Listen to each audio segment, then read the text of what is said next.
Hello, KFS Film Freaks. This is DJ Zullo for another installment of the Knicks Film School Film Sessions. This is number 5 now, as myself and Benji bring you these on a weekly basis, breaking down our New York Knicks, who are sitting at the time of recording 9-6, winners of 4 in a row. They are, according to Cleaning the Glass, up to 6th in net rating at plus 7.6. The offense is absolutely humming right now. They just came off a win in Phoenix, 138-122, an absolute stunningly, almost a perfect first quarter of offense where they scored over 40 points. Jalen Brunson was making everything, and it was a nice blowout win for a team that can use some blowout wins to try to get a little bit of rest, a little bit of a release of the anxiety that has been building, at least in the fan base. And I've been certainly party to that, as you know, we are a little impatient here in New York as we want our team to succeed and play well. But right now it seems like everything is starting to click, especially on that offensive end, which will be the theme of this film session, as we will get into the Jalen Brunson of it all and how he got the Knicks going in the first quarter in Phoenix. And then we'll talk about some ways the Knicks are weaponizing teams' switching scheme against them and how they are countering that with split cuts, post-ups, and all the rest. And then get into just some awesome plays that I've picked up over the past few games that I thought were worth getting into. But we don't have a lot of time. I have a giant list of things I want to get to. So let's just get right into it. And we are going to start in Phoenix. So first play of the game, and this has been a very common action the Knicks have run this season. It is basically out of their chin series. This is to open the game, and they've opened a few games with this particular set. So the first thing we're going to want to look at is that we're going to get an initial chin screen here. Now, when you talk about chin cuts or chin screens, that's going to be this right here. This is what Brunson is going to come off. And that is going to basically flow into a stagger. And this is where we're going to get into what we would call strong motion or a motion set. So Brunson's going to come cut through. And now we got OG Anunoby, which now we have options. I'm sure the Knicks drew this up for Anunoby to curl this, which is what he's going to do. But he can come off this screen, get downhill, get into a jump shot, try to certainly get into the paint and make something happen. But the play is designed for Anunoby to take this first screen, and he's going to curl it. And then we're flowing into our offense. Pin down for Brunson. And the Suns, if you watch this play, they actually do a really good job of defending it. Brunson tries to get downhill, really good job of done to cut him off. And now you get Josh Hart, who was guarded on the evening by Jusuf Nurkic. He gets a paint touch, but the Suns really do a nice job here of containing. And it's basically now Brunson being great. That's a sliver of space. That is not much room for a guy that's 6'2", going up against an elite rookie defender who is, 6'7" with a close to a 7-foot wingspan. Not an easy shot. And the Knicks are up 3-0 on this game. And it was a really good sign for the New York Knickerbockers. Now we're going to get basically the same look on the next possession. You're going to get your chin alignment, but we're basically going to flow right into our strong motion, which OG is going to, instead of coming off and curling that, he's just going to reject. And now we're going to get into a cat handling the ball. And now we're flowing right into what we would call our Chicago gut action. So we get a pin down coming up here. And whenever you hear gut or gut Chicago, gut zoom, just another way of describing what would be called a traditional zoom action, which is usually going to be coming from a wider pin down to a DHO into a pin down into a DHO. This, we're going to get your pin down into a DHO, but in the middle of the floor. So a little variation on a very common set that's run in the NBA. So you get your pin down by Hart into the DHO. Again, Suns do a pretty good job here. Brunson's got a head fake, and now we're just going to try to flow and get into something here with a shot clock running down. It's now left to Jalen Brunson. And this was another sign that he just was going to have a pretty special evening. Jab step. Again, that is good defense. That's just elite shot making by Jalen Brunson. And it was after that shot, you just got the idea based on even what he did last year in Phoenix that it was going to be a heck of a night for Brunson and the New York Knicks. So we get our first couple of motion sets. And now we're going to get into things that I think the Knicks are doing just a fantastic job of late, especially is setting the screens. And this is something that we saw last year towards the second half of the year and into the playoffs, where Hartenstein specifically would set these screens closer to half court. It basically it makes switching much tougher and can almost, by the suddenness of the screen and the pace of it, can almost force teams into drop coverage. So if you're going to switch the screen closer to half court, it makes it much more tougher for the person switching on to Brunson to actually contain the ball. And a lot of times teams are just going to get into a drop and try to limit Brunson that way. So you get this is basically a step up screen because it's sort of on the outer third of the court. This may have been a switch, likely would have been a switch with Royce O'Neal, but because of where the screen is set, we're basically into drop coverage with Royce O'Neal, which with Jalen Brunson getting downhill, I mean, this is just deadly for the Knicks. This is something you would want any day of the week. Brunson with a basically one-on-one matchup against Royce O'Neal with some momentum to get downhill. And this is the shot that Brunson has not been making this season. This little pull-up right about the right elbow. It's a shot that he made with high efficiency last year. The shot has not been falling this year. It fell last night in this game against Phoenix. Nice separation, and it's a clean, short mid-range shot for Jalen Brunson. Now, Jericho Sims in the game, and we're going to get that screen basically at half court. And this was a rough one. I mean, if you're a Kogi, you need Plumlee, who's going to be in deep drop, calling this out because he gets rocked on this one. And this might be a little bit of a theme for Jericho, setting these screens, which he is just laying folks out. So he lays out a Kogi. And again, this is just not where you want to be if you're Budenholzer. Plumlee in a deep drop. You basically got a 2-on-1 situation with a Kogi down, Sims rolling, and Brunson with basically any option at his disposal getting downhill. So as he has pace, hesitation dribble, Plumlee's on his heels. Brunson beats the second level. Good movement by Bridges to relocate into the passing window, gets into his short mid-range shot, gets a friendly bounce. Again, the screen set at half court or near half court are just going to be tougher to switch. And it gives Brunson momentum to get downhill versus in a stationary isolation against centers, which has not been a great source of offense for the Knicks. This way, you set your screens higher and you set them with pace early in offense. I think you can get Brunson downhill and try to attack a big with some momentum to the basket. Again, good movement by Bridges to relocate and get into his sweet spot. So the Knicks are just rolling at this point, 38 points with 2 minutes to go in the first quarter. Now I want to point out a great screen by Karl-Anthony Towns. So I've been on him a little bit in the early part of the year about his screening. I didn't think he was good enough. His screening has gotten much better.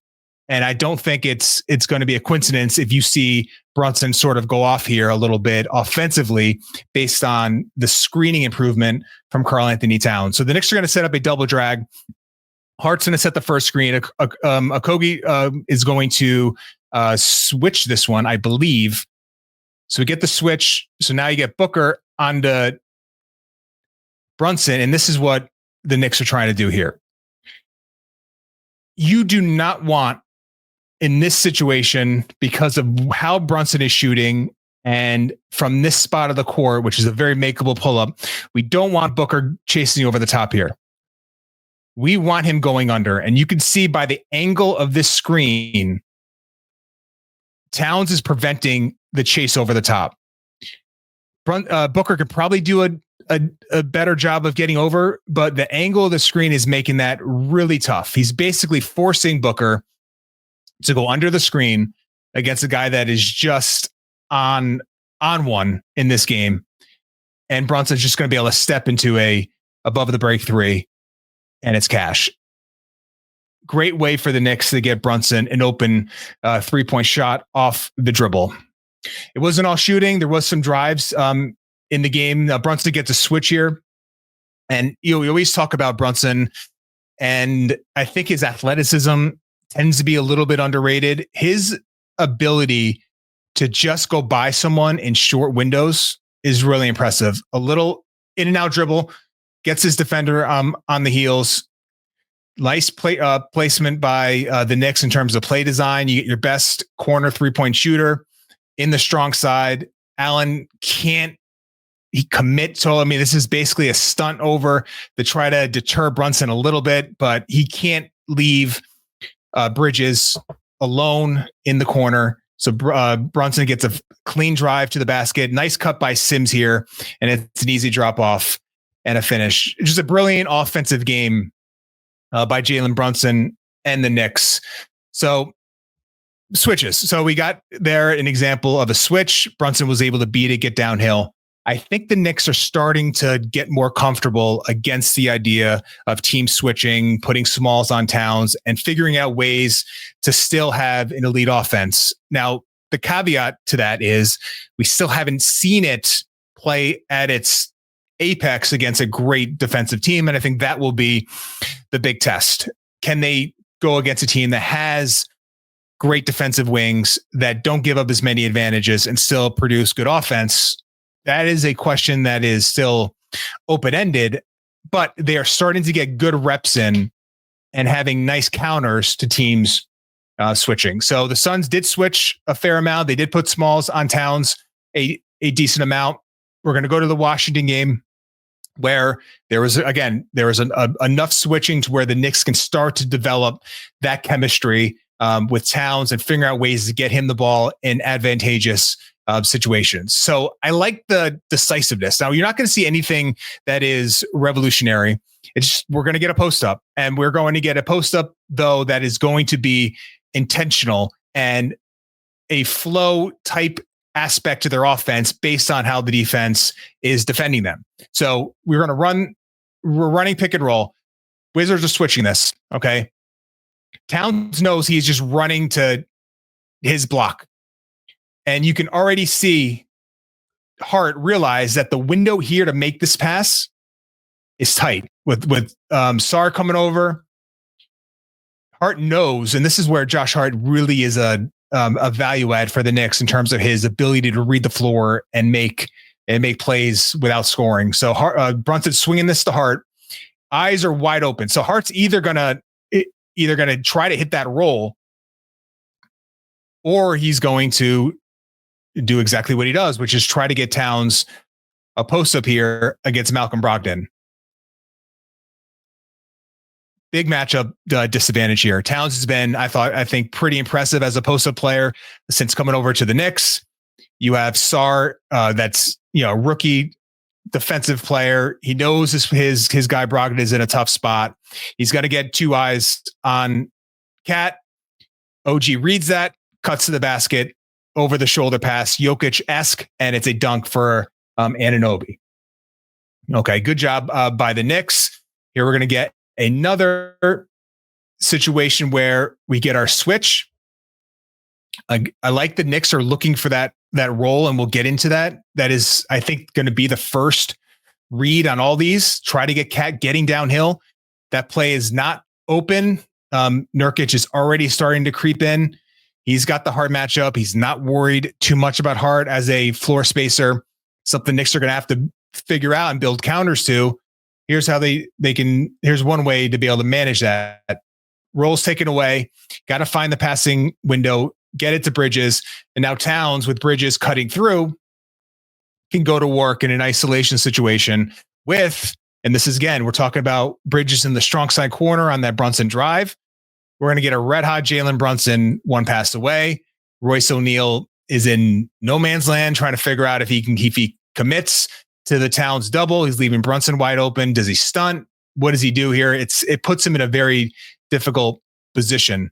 So Towns gets into the chest of Dunn, knocks him back, and it's a nice little push shot floater that he's able to make.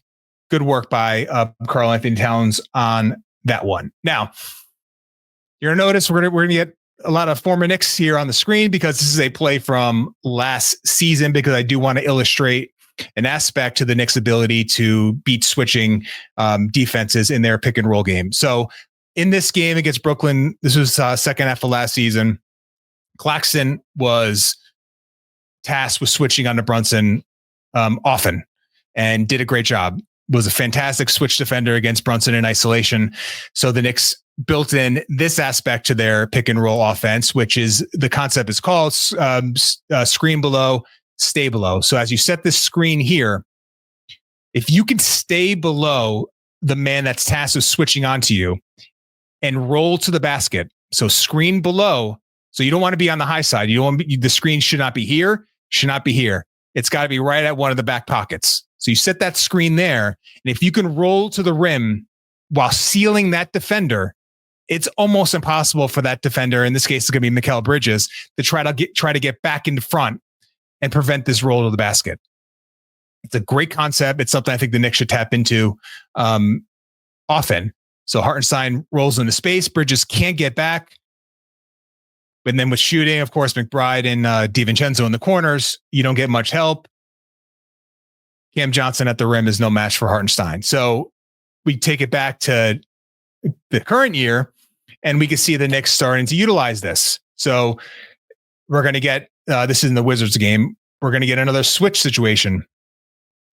This is not as traditional a screen below, stay below situation, because you kind of want to be farther back at where Hartenstein was, which is right at the back pockets. But because Towns sets this screen and makes great contact here and doesn't allow with physicality the defender to get back behind, he can't defend this roll to the basket.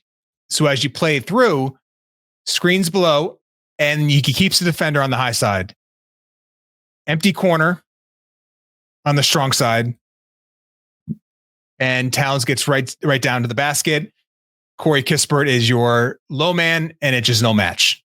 Really nice design by the New York Knicks. Screen below, stay below. I think the Knicks should further try to add that to their offense to try to combat some of these switching defenses. Another way, and this is just old school physical aggression, another way to combat a switch, if you're a big, is just put the guy under the basket in an offensive rebound situation. So nothing pretty here. Towns just pushes Royce O'Neal under the basket, gets the offensive rebound, and it's a dunk.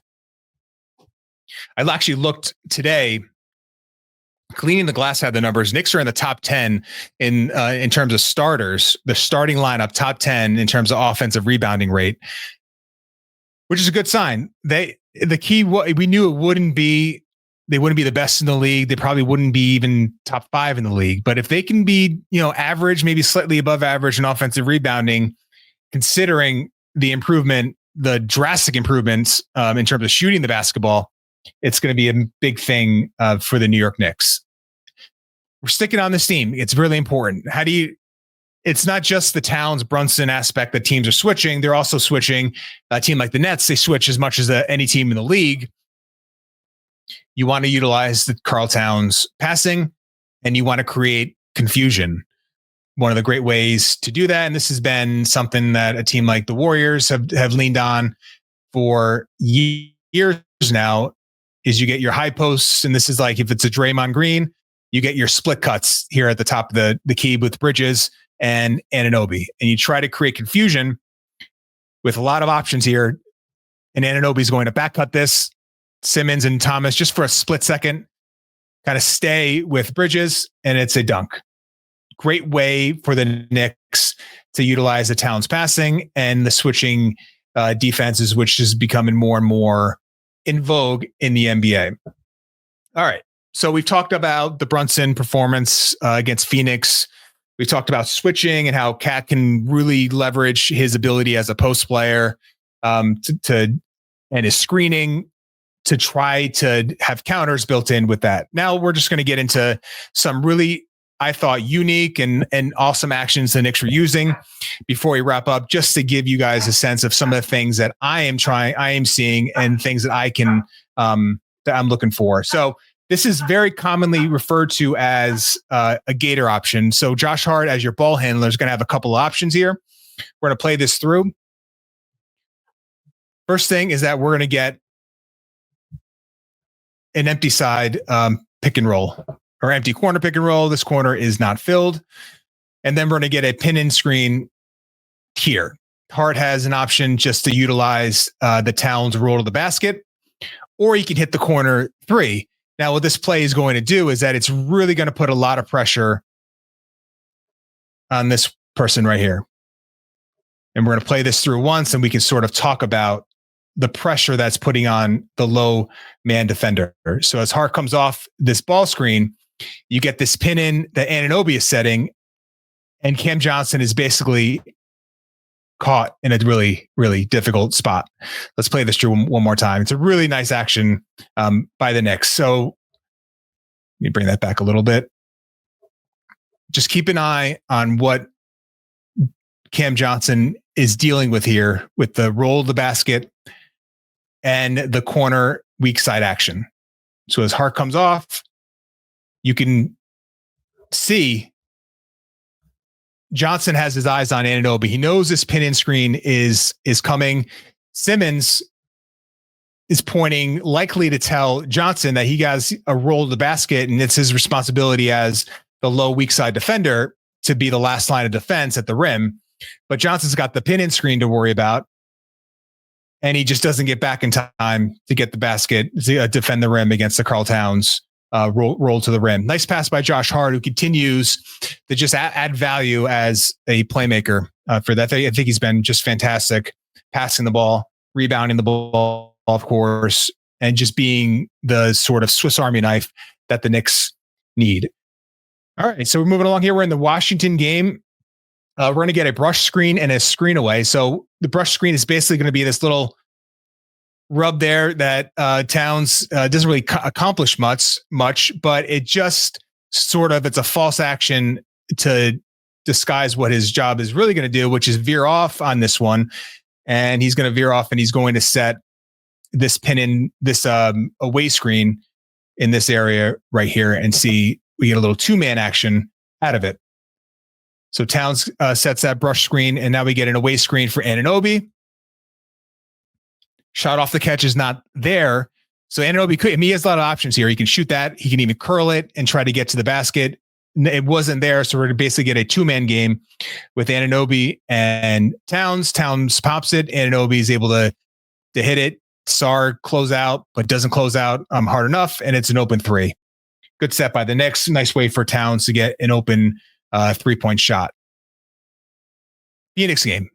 So now, one of the things that the Knicks have really tapped into is ghost screening with Karl-Anthony Towns. And they haven't gotten a lot of 3-point looks from Towns out of it. But what they've done is they've created space, and they've created double gap situations for Brunson or Campaign to dribble into and try to get a drive to the basket. So we get our ghost screen by Cat. Love the pace here. The Suns, again, I didn't think the Suns played, for the most part, like the worst defense that you're going to see for a team that gave up 138. It's just the Knicks, where their shot making was incredible in this game. So, I mean, the Suns do a pretty good job of just switching that.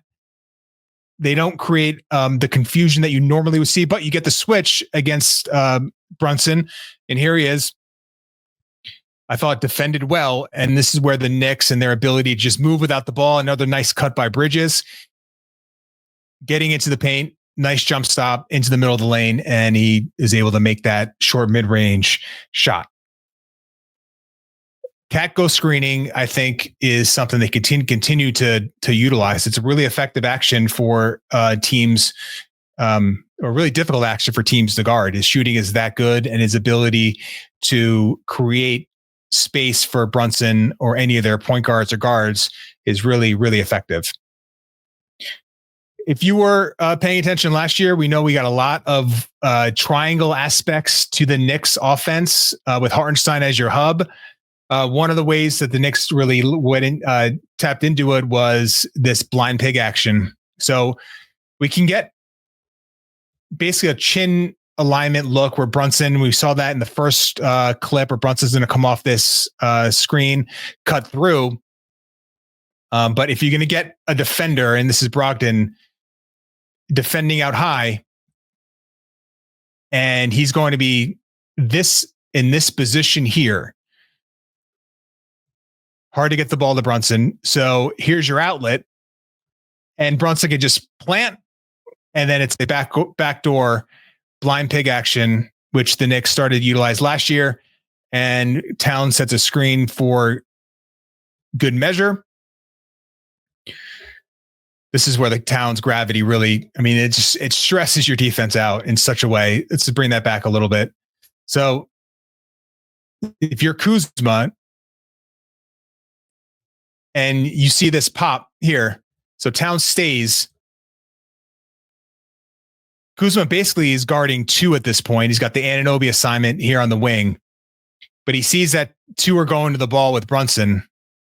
And this is the Anunoby, just reading the play. And this is his dunks. He's in the top 15 dunks this year. A lot of it is just reading the court. He's got an ample amount of space to cut into. He sees Kuzma running to Towns, and it's a 45 cut. No one under the basket, no one in the paint, and it's an easy dunk. Just simple, really strong offense by the New York Knicks.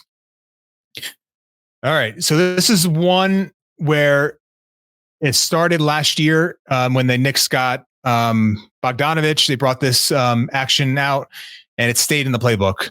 It's basically what we call hawk action with a double stagger on the other side. So this UCLA screen here is like your hawk screen, and it's designed for Kolek. So Kolek is going to come off the screen, and then he's got a stagger on the weak side with Anunoby and Hart. Play this through. Kolek gets the first screen. He cuts all the way through. Now you get your stagger, and it's just a lot of humanity. I think this, I'm not sure who that is. Might be Bub trying to get through all these bodies here. And you can just see the space that Kolek has in the corner. And it's a wide open 3-point shot. Nice set by the New York Knicks. Hawk action with a stagger on the weak side. All right, this was a sideline out of bounds. A nice little set here. The Knicks are running for Mikal Bridges. They've run it a few times. Simple, very simple, and simple is just sometimes what you need, right? So he's going to come off this stagger screen into his, gets to his right hand, he can get into the mid range. He's shooting, I don't know, he must be in the 50s still, field goal percentage wise, in the mid range. So the Knicks are doing well to get him good looks in that area. He does just a nice little developmental thing to think about. That players, DiVincenzo would do it a lot, where you basically you catch the screen, you're coming off, and instead of getting the ball to your right hand, you push it ahead with your inside hand, which is going to be your left. It just allows your momentum to continue downhill. So he keeps that left hand. It's like a throw dribble with the inside hand into his mid range. And it's just been a lethal shot this year for the New York Knicks. Sideline out of bounds, stagger screen from Mikal Bridges. Knicks have run that a few times. I expect that to stay in the playbook for the Knicks. So nice action there. One thing the Knicks someone has gotten to Josh Hart's head about driving these unders. And what I mean by unders, most teams are going to have their guards just shoot the under on the Hart, either a DHO or ball screen, because of the lack of shooting threat here.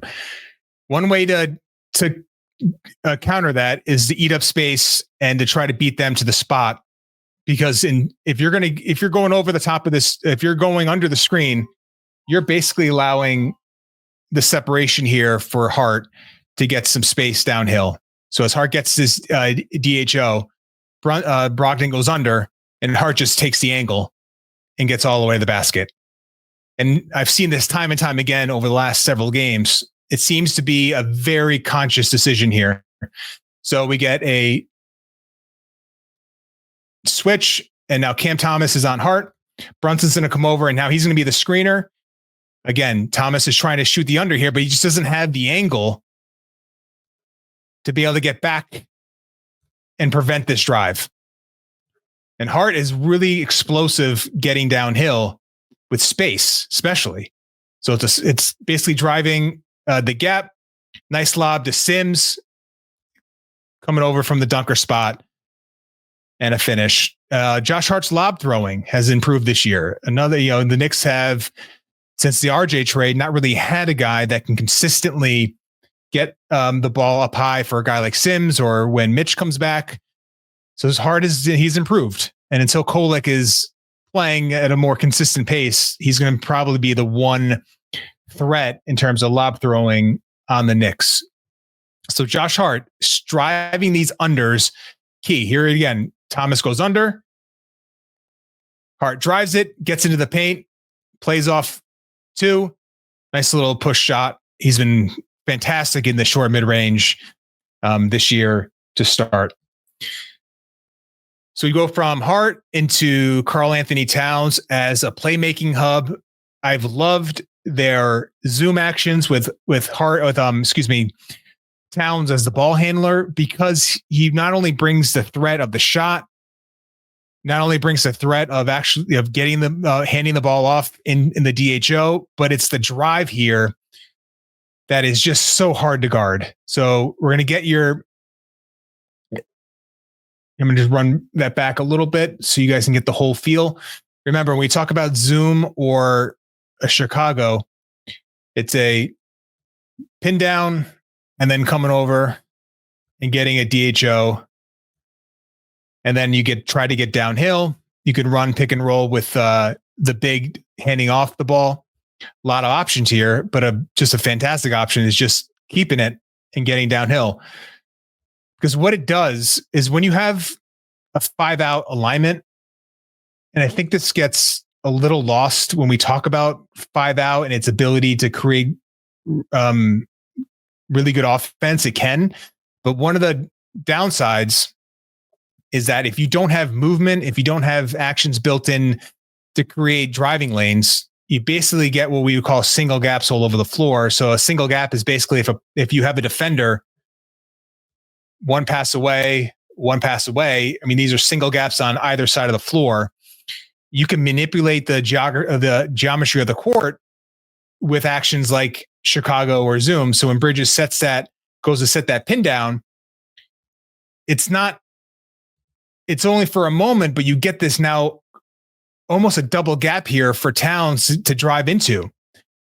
And the only worry about Towns, especially as a driver, one of the big worry is that when he's driving with his left hand, he's susceptible not only to charges at the rim, which you don't have when you're 5-out, but you have the worry about the stunt or the dig to try to knock the ball away. You can lessen that if you can get some double gaps from the drive into. So he fakes the handoff. I mean, Kuzma is not even ready for it, and Towns gets downhill. This has been a very consistent play for the Knicks. Again, we get the McBride pin down. We open up our double gap. Kobe White he's the one that needs to get into this area and try to affect this drive. It's tough. And you had Patrick Williams in that area. He would be a guy with his 7 foot or close to it wingspan to try to knock the ball away. But because White is not in position, Towns gets downhill. White tries to swipe at the ball, but he's just not affecting the drive, and it's a finish for Towns. One more. We're going to get our pin down into the DHO, and it's a finish. Really just tough to guard. It really is.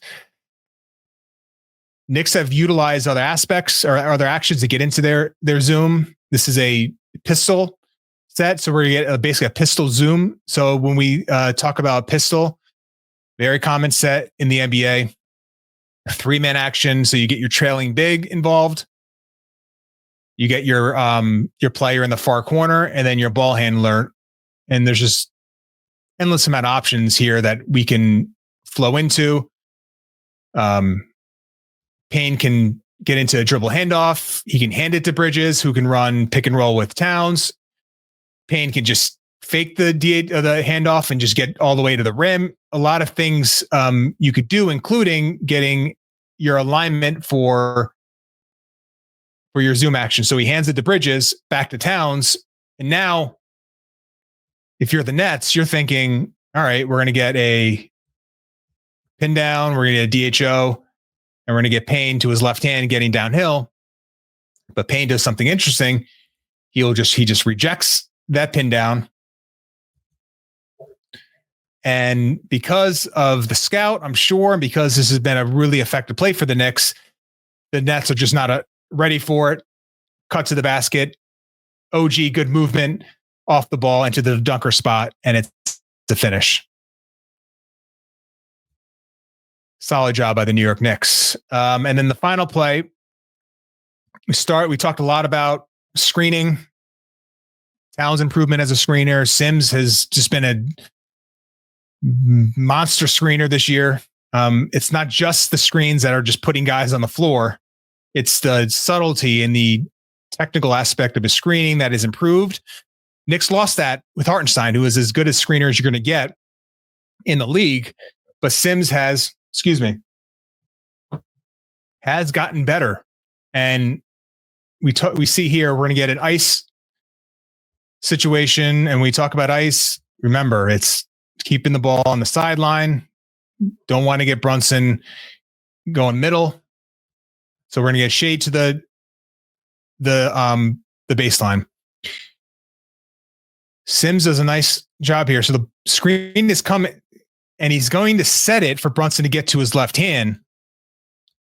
That's the initial direction of the screen. But watch, and this has been called a Verjao screen because he was great at it. He's just going to subtly flip it, changes his footwork to get to the other side,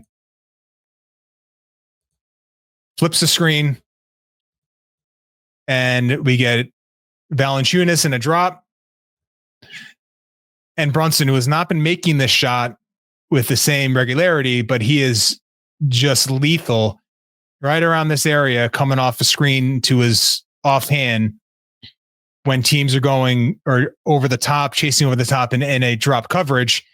He's just lethal pulling up in that area. So Sims gets the separation for Brunson, and it's an open pull-up three in an area that Brunson is really effective at.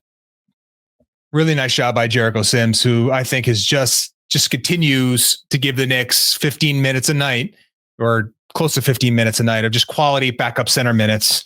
And it's been about 5 or 6 games of Sims playing well. And that's been huge as the Knicks wait for Achua to get back healthy. And then, of course, the specter of Mitchell Robinson potentially coming back at some point this year. The Knicks needed someone to bridge the gap. And Sims, I think, has done about as well as you can ask for. So that will wrap up our 5th edition of the Knicks Film Session, our Knicks Film School Film Session. So thank you so much for tapping in, from joining. Please do what you can in terms of sharing this, liking the video, getting it to your friends, subscribing to us on YouTube. So if someone sent it to you and you're not a subscriber on the KFS YouTube feed, please give us your support by subscribing. It does a great service to us to get the word out and to get our visibility up. So thank you so much for all that you do. And thank you for joining me today. And we'll be doing these again weekly. Myself, Benji, one of us will be here every week to break down this very fascinating and very fascinating and close to rounding into not say a great team, but close to what we would call a great NBA basketball team. And if we can get to that point as a fan base, I think we can have a lot to look forward to as we move through this season. But we will be right here breaking it all down with the film to try to give you all a better perspective of what the team is doing and some of the actions they are running. But until next week, thank you so much for joining, and have a great rest of your day.